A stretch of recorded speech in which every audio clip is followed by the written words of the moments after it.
aos Efésios,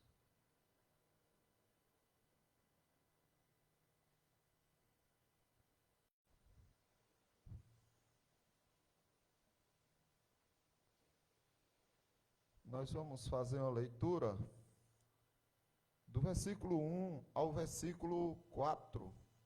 Efésios, capítulo 6, do versículo 1 ao versículo 4, que diz assim a palavra do nosso Deus: Filhos, obedecei a vossos pais no Senhor, pois isto é justo. Honra a teu pai e a tua mãe, que é o primeiro mandamento com promessa, para que te vá bem e sejas de longa vida sobre a terra. E vós, pais, não provoqueis vossos filhos a ira, mas criai-os na disciplina e na admoestação do Senhor. Meus irmãos, o amor em Deus tem que ter como padrão o modelo de uma família firme. Se você ama a Deus, se sua família ama a Deus, a sua família tem que estar firme. A família reflete tudo o que Deus faz na sua vida. Se você entender a importância do servir a Deus, você vai entender o poder que Ele tem de transformar a sua família. Infelizmente, nós vivemos uma crise silenciosa dentro dos lares. Cada um aqui tem o seu lar, cada um aqui conhece seus desafios, seus problemas, suas dificuldades. Dentro do lar existem pessoas e cada uma com problemas, pensamentos diferentes uma da outra. Os problemas da mãe têm muito do problema dos demais, mas ela tem um problema individual dela, singular, que pertence a ela. Do pai também, tem todas as preocupações, mas existem angústias, situações que pertencem ao pai, aos filhos, cada irmão tem o seu jeitinho de ser e tem as suas dores particulares. Essa crise silenciosa tem abalado a muitos, e você se depara com... Aqui mesmo temos várias famílias, porém, não sabemos bem, profundamente, o que cada uma passa de dificuldades. E muitas vezes se torna fácil julgar o irmão, a irmã, que está agindo de tal forma, de tal maneira, mas você não sabe quase nada do que essa pessoa passa dentro dos seus conflitos internos.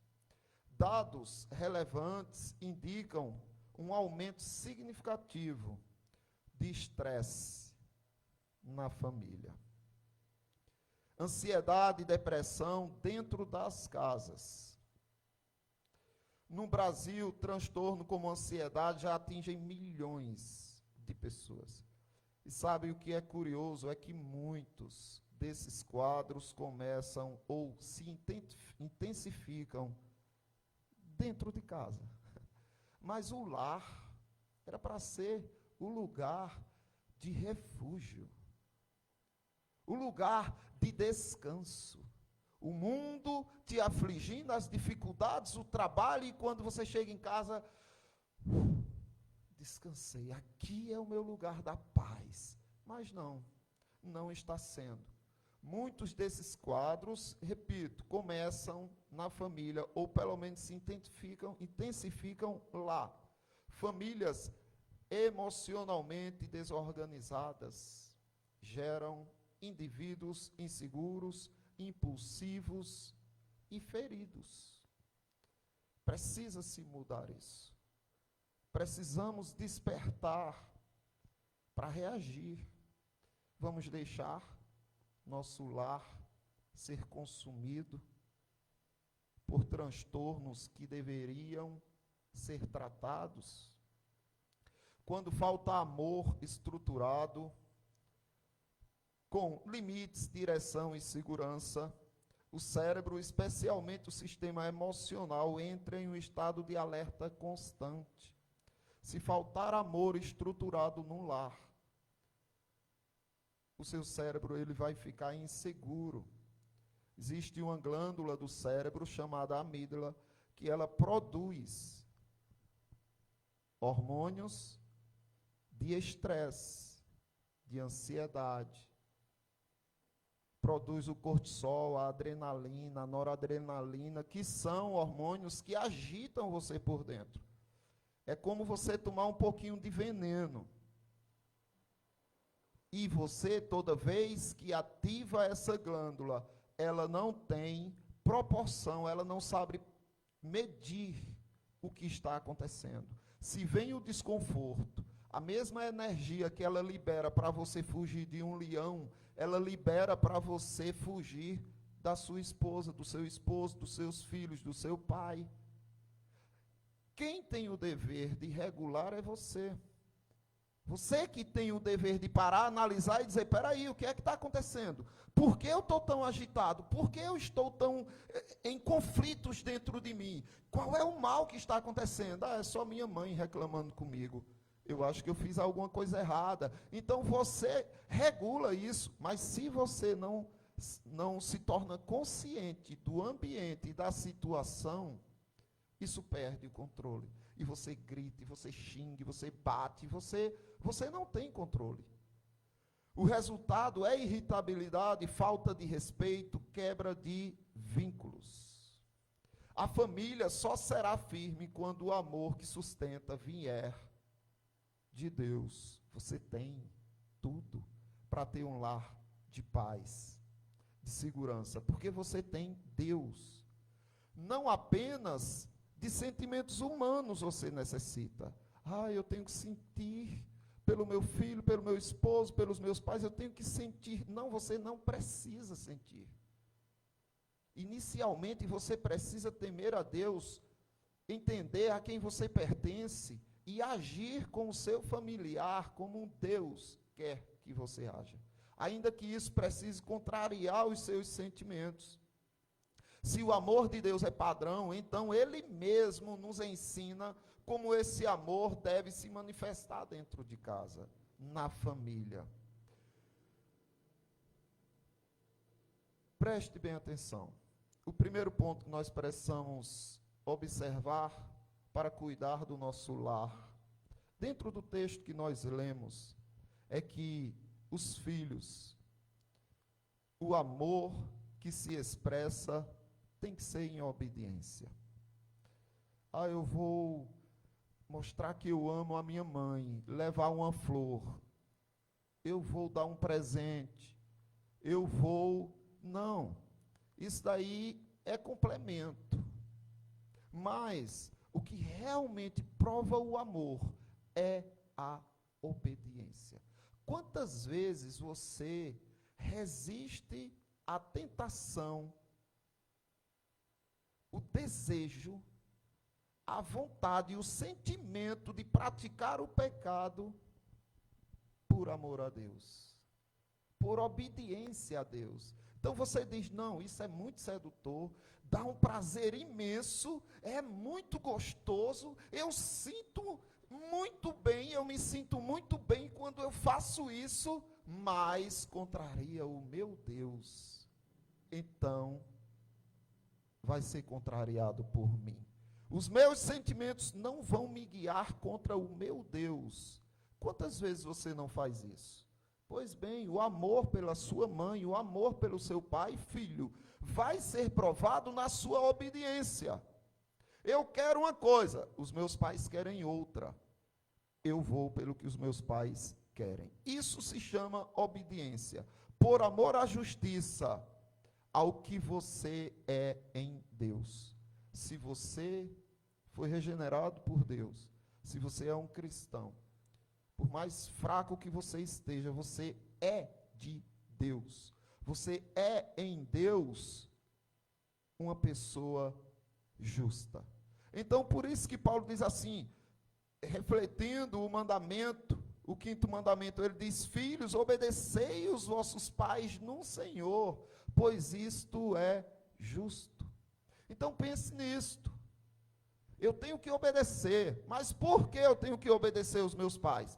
Porque isso é justo, e eu não quero ser um injusto, eu quero ser alguém que respeita os meus pais. O amor de Deus se revela na obediência aos pais. Não diga que ama a Deus, se você não é obediente aos seus pais. Se você não honra os seus pais, você, na verdade, está desonrando a Deus, porque o reflexo da autoridade de Deus está nos pais. E a partir daí se tem toda a hierarquia estabelecida por Deus. Começa com os pais, depois vem com o governo. Não é o inverso. Você não deve ao governo antes de dever aos seus pais. Você deve primeiro aos seus pais e a partir daí você honra o governo.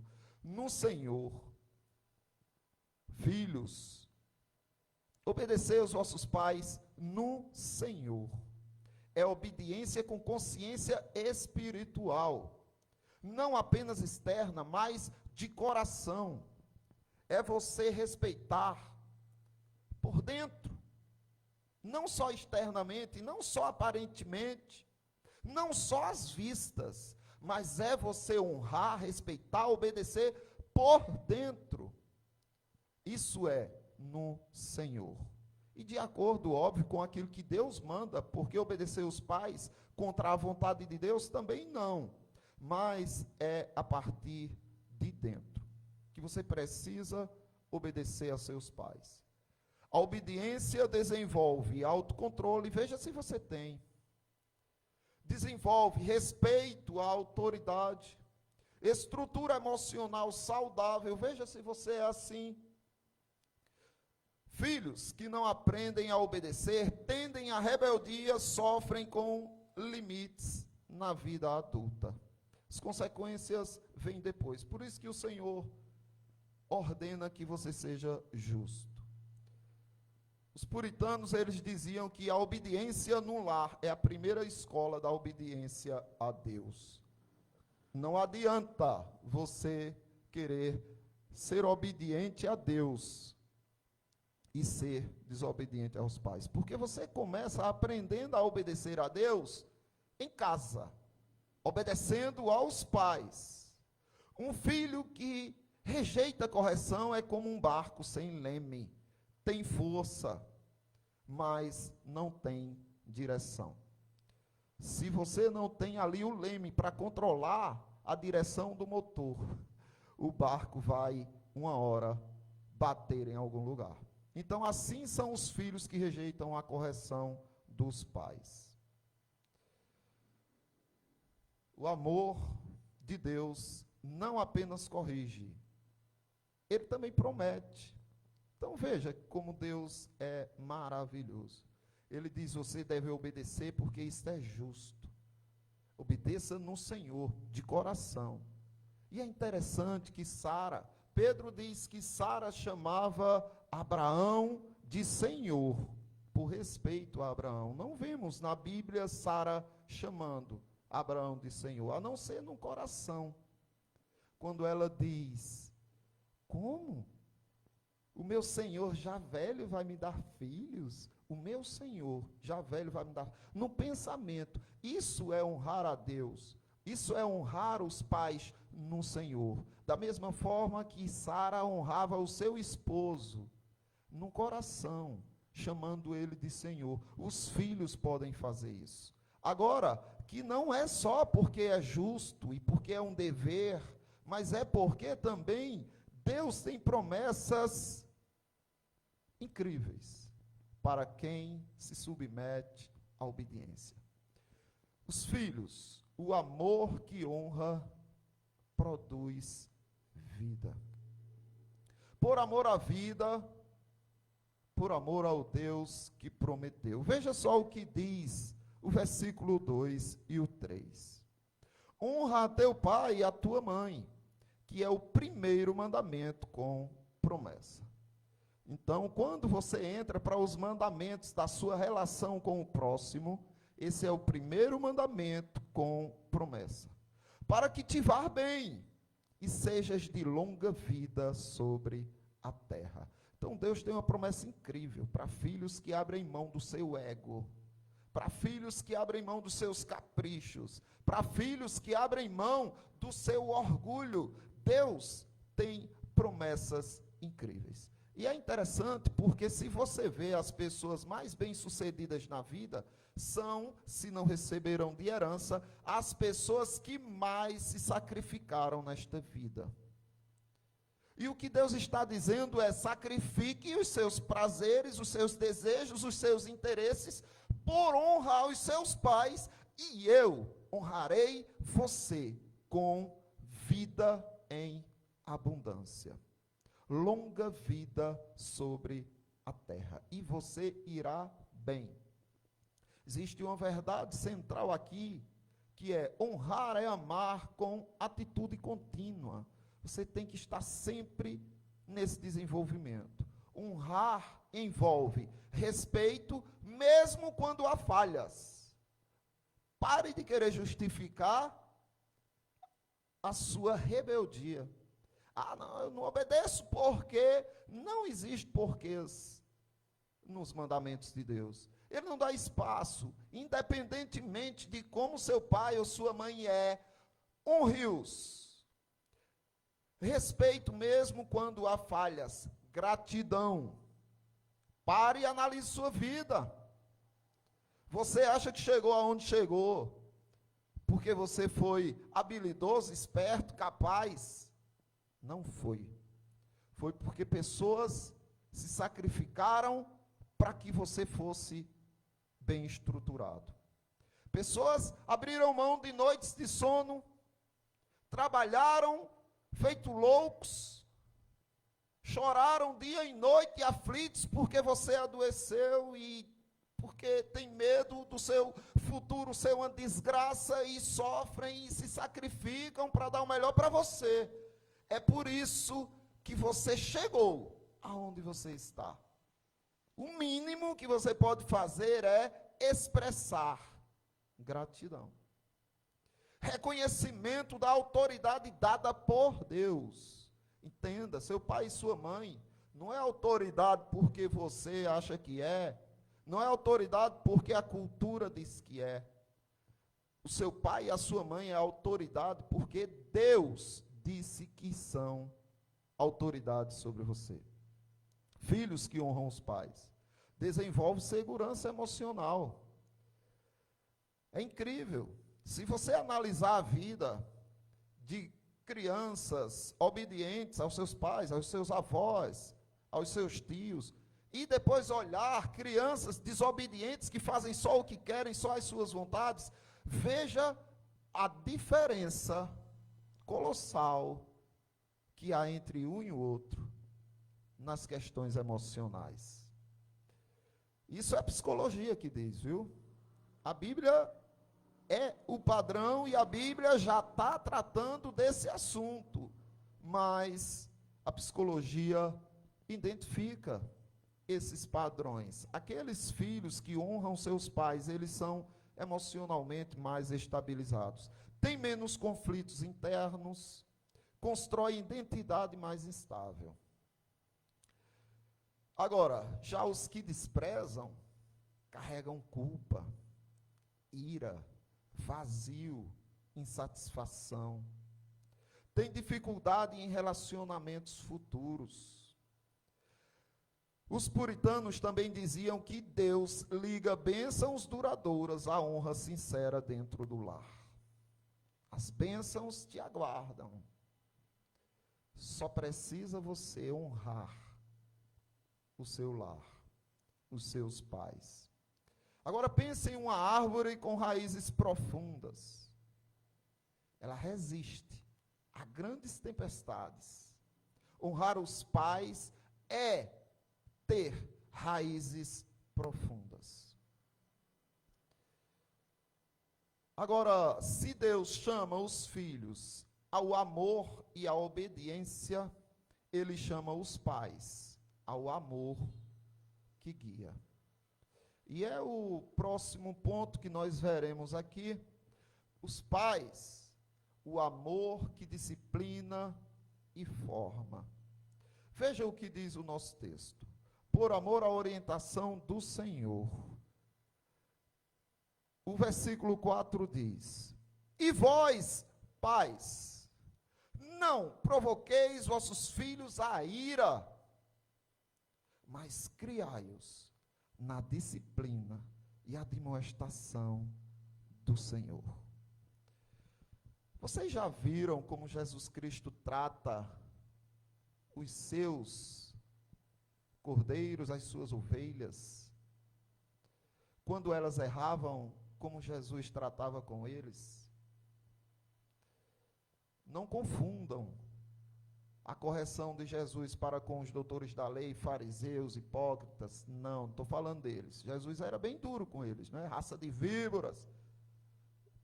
Vocês coam um mosquito e engolem um camelo, vocês terão um juízo muito mais severo do que aqueles que vocês estão lançando no inferno, com a doutrina de vocês. Então Jesus Cristo era muito duro com quem não era dele, mas com seus filhos, com seus pequeninos. Vocês já prestaram atenção como ele tratava? Quando Pedro errou, por exemplo, olhando para o lado e afundando, ele tira Pedro e: homem de pequena fé, por que duvidastes? Quando Pedro nega Jesus Cristo 3 vezes, Jesus Cristo não vai ao encontro de Pedro, bater em Pedro, humilhar Pedro, pisar em Pedro. Não. Jesus Cristo vai dar a oportunidade a Pedro de reafirmar a sua fé. E pergunta 3 vezes a Pedro: Pedro, tu me amas?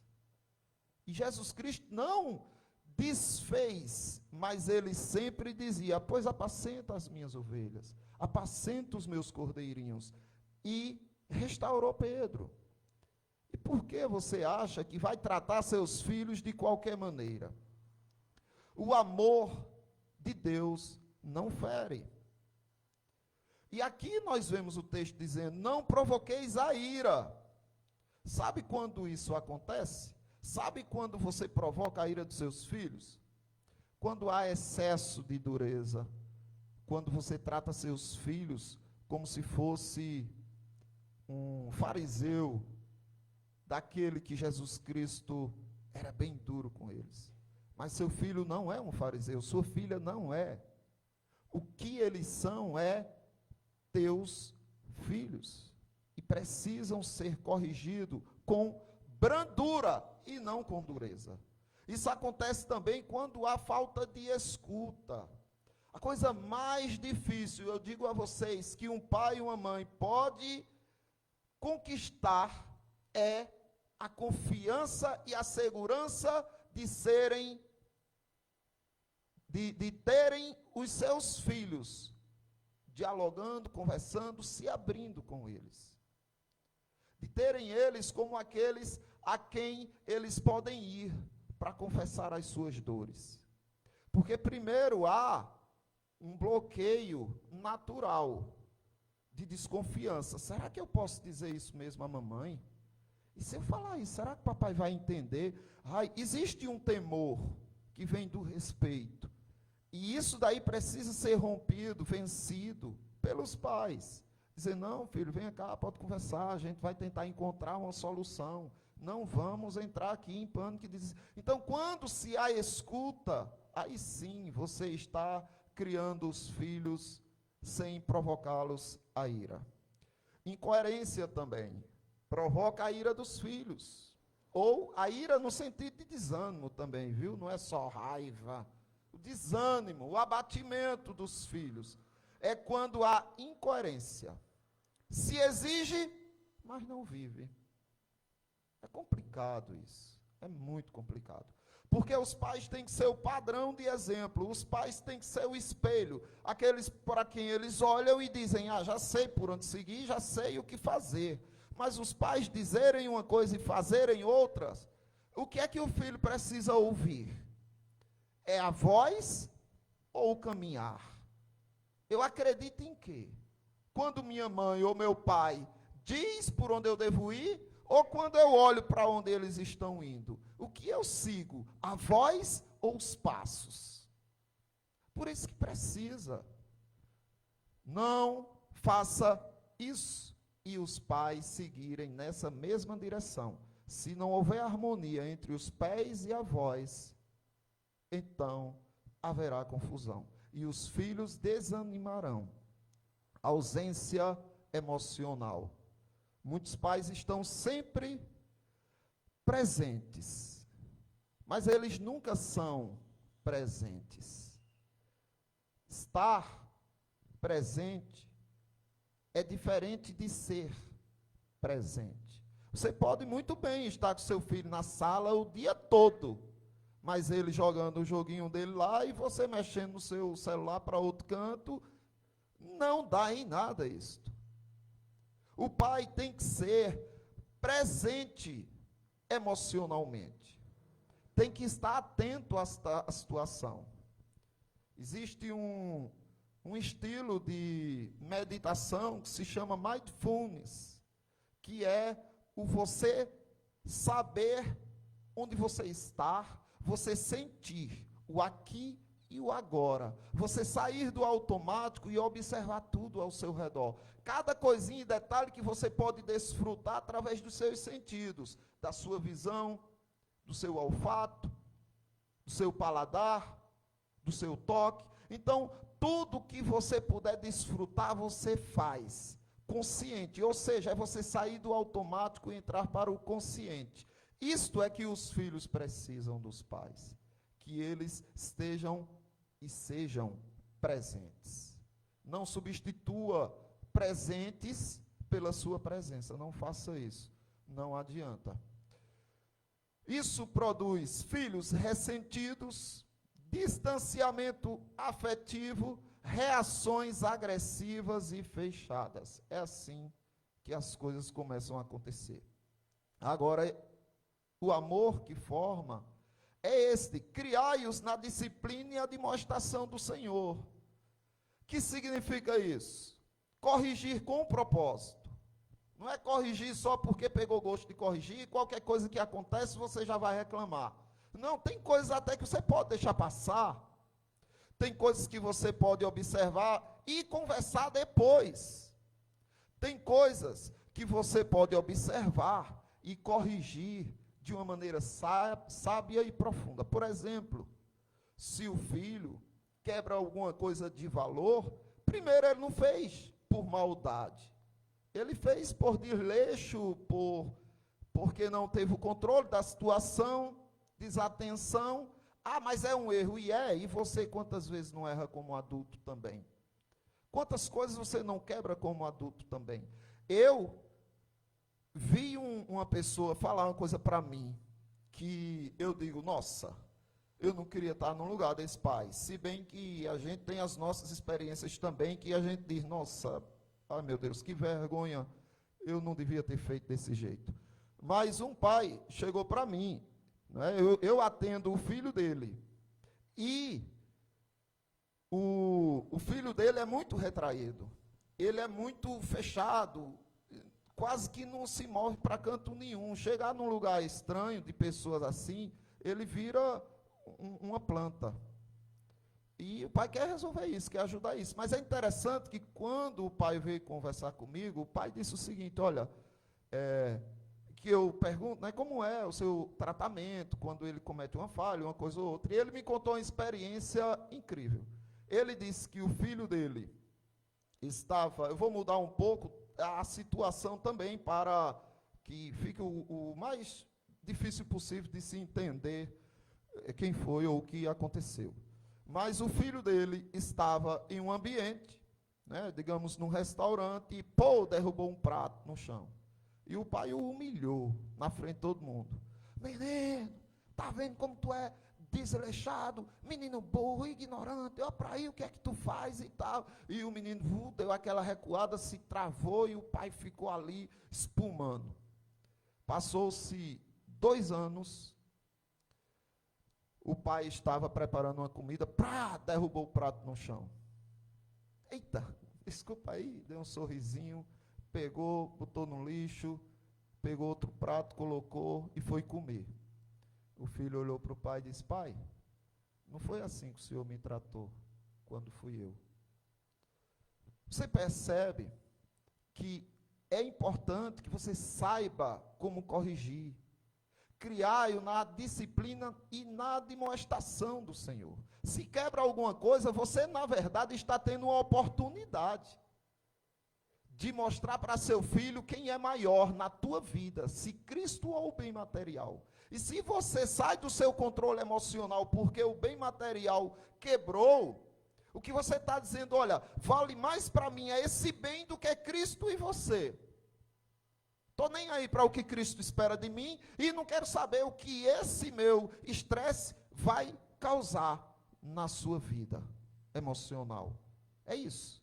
Agora, se você entender a oportunidade que há ali, quando o filho falha e quebra alguma coisa, você chegar e diz: calma, filho, calma. Isso é um bem material, menino. Não precisa desse pânico, não. A gente compra outra, a gente resolve, a gente conserta. Isso é um bem material. Filho, o que mais importa na vida é a nossa paz com Cristo e o nosso amor e a consideração um pelo outro, filho. E depois você diz: agora, filho, para não acontecer de novo, faça assim, assim. É uma oportunidade incrível.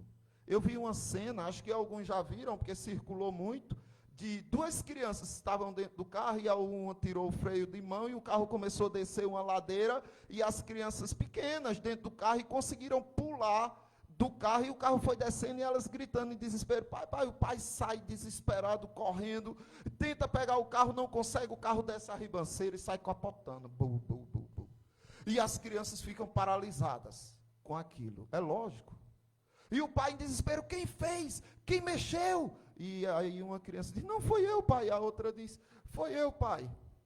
Aí ele para, se torna consciente e diz: venham cá, meus bebês, vocês se salvaram. E abraça as crianças e...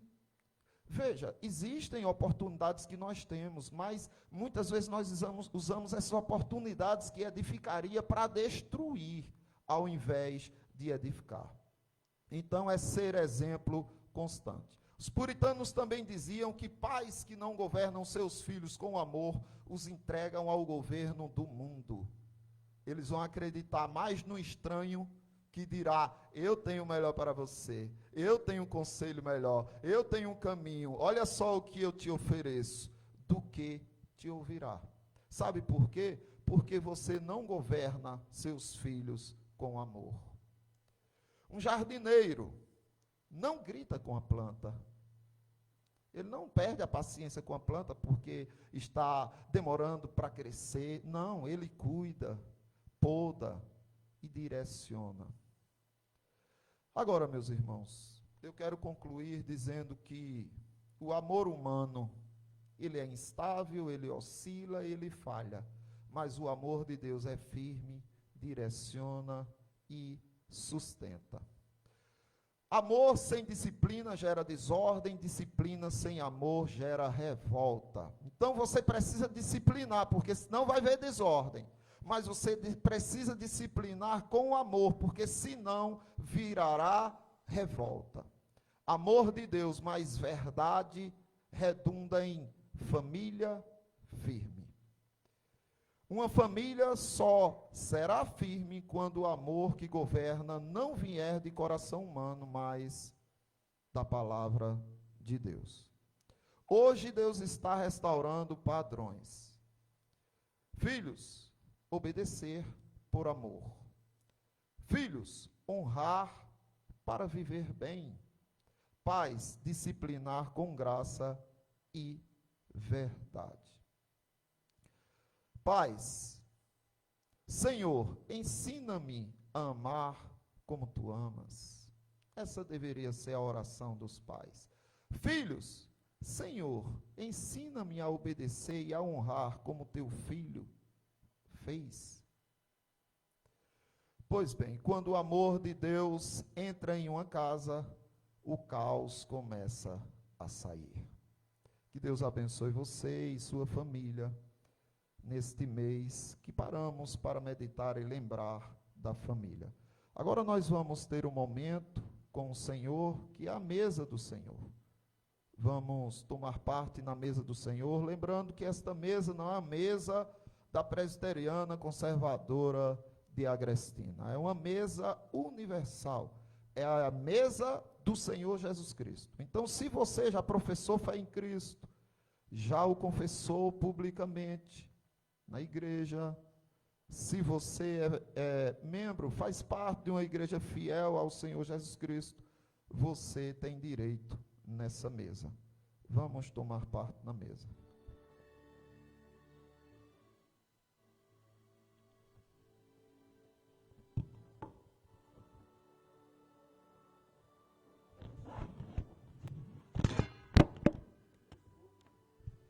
Desculpa, mas isso faz parte do pastor de vocês, e tem que acostumar. Mas eu vou me corrigir, não sejam severos com o vosso servo. O obreiro, querido irmão, ali está corrigindo os erros do pastor. Pega uma vez.